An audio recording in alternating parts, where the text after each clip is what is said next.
মাঝে মাঝে মনে হয় যে ভিডিওস বানানো সারা বন্ধ করে দিব, তারপরে এটাও ভাবি যে দেখো কুত্তে তো আমার কামড় দিবেনই পড়ে, তাই বলে কি আমি ঘুরে কুত্তের কামড় দিব? কুত্তের কাম করে আমি আমার কাম করে যাই।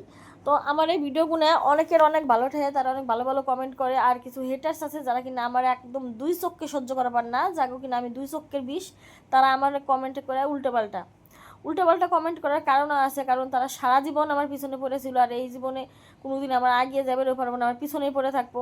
তাই তাকে ব্যর্থতার নিগে তারা আমার হাতে হিংসা করে আমার এই ফালতু কমেন্টগুলো করে যায়। তো একজন আমার কমেন্ট করছে যে ছোটো লোকের মতো খাও কি নিগে, কারো খাওয়া কি প্রমাণ হয় যে কিটা ছোটো লোক কিটা বড় লোক? ছোটো লোক বড় লোক প্রমাণ হয় তার ব্যবহারে। আসলে ছোটো লোকের মধ্যে যে কটা ছোটো লোক হয়ে গেলে যে কটা গুণের প্রয়োজন হয়, সব কটা গুণই কিন্তু তোমার মধ্যে আছে। অতএব ছোটো লোক তুমি, আমি না। আর আমারে খাওয়া শিখে বেড়াইও না। আমি কে বলে খাম না খাম, এটা আমার ব্যক্তিগত ব্যাপার, আর আমি কতটা খাম সেটা আমি আমার প্রয়োজন মতো আমি খামু। একদিন না খায় থাকলে কেউ কি ভাত খেয়ে দিয়ে যাবে তখন কি এক থাল? একটা গরিব মানুষের কোনোদিন এক থাল ভাত দিছাও? যে তুমি এত জ্ঞান দিবে না আমার কমেন্ট বক্সে, হ্যাঁ আমার যথেষ্ট জ্ঞান আছে, আমার জ্ঞান দেওয়ার কোনো প্রয়োজন নাই। কোনোদিন কুকুর বিড়াল এক মিনিট ভাত দিছাও? আবার কমেন্ট করে চলে আহ যে কিটা কেমন খাবো, কিটা কতটা খাবো।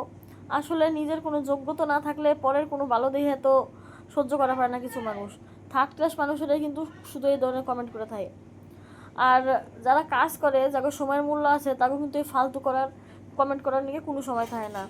যত রাজ্যের মূর্খ গুণা, হ্যাঁ এই যে নিজের কোনো কাম নাই, কোনো ধর্মকর্ম নাই, সারাক্ষণ খালি পর সমালোচনা করে, আর কিটা কি খাইলো, কিটা কেমন খাইলো, এইসব কমেন্ট করে বেড়ায়।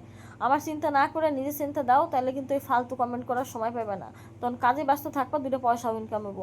এই যে তোমরা আমার কমেন্টে উল্টাপাল্টা গালাগালি দিয়ে যাও, এতে কি হয়? আমার ভিউ বাড়ে, আমার রিচ হয়, আমি তো আমার মতো পয়সা ইনকাম করবাই নাকছি, তোমাকেও কি হয়? তোমরা যে এনেছিল তোমরা হে নিয়ে পড়ে থাকো। তাই কই এখনো সময় আছে, উল্টাপাল্টা কমেন্ট না করে ভালো হয়ে যাও।